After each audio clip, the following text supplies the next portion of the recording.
సమయం కావాలని చెప్పి కూడా మేము అంశాలు లేవనెత్తడం జరిగింది. సో ఈ రాబో సెషన్ సవ్యంగా నడుస్తుందని చెప్పి కూడా మేము ఆశిస్తున్నాం.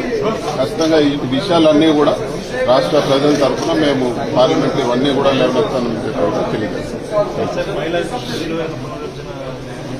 ఇదివరకే మేము మహిళా రిజర్వేషన్ బిల్లుకు మేము సపోర్ట్ చేయడం జరిగింది. మహిళా రిజర్వేషన్ బిల్లు ఏ విధంగా వచ్చినా ఎప్పుడు వచ్చినా కూడా మా లీడరు జగన్మోహన్ రెడ్డి గారు సపోర్ట్ చేస్తామని చెప్పి మాట ఇవ్వడం జరిగింది. ఖచ్చితంగా మేము మహిళా రిజర్వేషన్ బిల్లుకి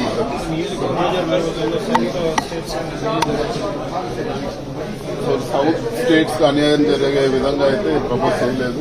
ప్రపోర్షనేట్ గా 50% సీట్స్ పెంచుతామని చెప్పి మాకు ప్రామిస్ చేయడం జరిగింది. కాబట్టి అదేవిధంగా అయితే ఇక్కడ కూడా నష్టం జరిగే పరిస్థితులు ఉండవని చెప్పి కూడా ఇవన్నీ కూడా లేవనెత్తున్నాం. ఈరోజు అడిగినాం. ఈరోజు అఖిలపక్ష సమావేశంలో ఏపీ ఇప్పటి వరకు చాలా పెండింగ్ ఇష్యూస్ ఉన్నాయి. ఈవెన్ ఏపీ ఆర్గనైజేషన్ యాక్ట్ కూడా ఈరోజు చాలా ఇష్యూస్ పెండింగ్ ఉన్నాయి. అవన్నీ కూడా సార్ట్అవుట్ చేయాలని చెప్పి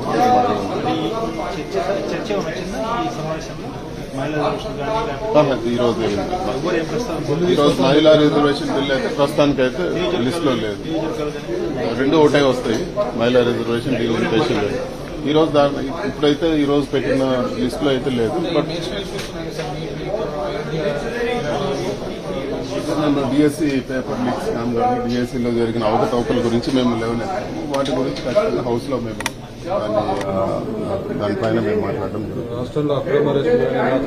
అదే లా అండ్ ఆర్డర్ అయితే పూర్తిగా విఫలమైంది. ఈ రోజు లా అండ్ ఆర్డర్ సిచ్యువేషన్ చాలా బ్యాడ్ గా ఉందని కూడా చెప్పాము. గత 4 వారాల్లో 4 లాకప్ డెత్లు జరిగాయి.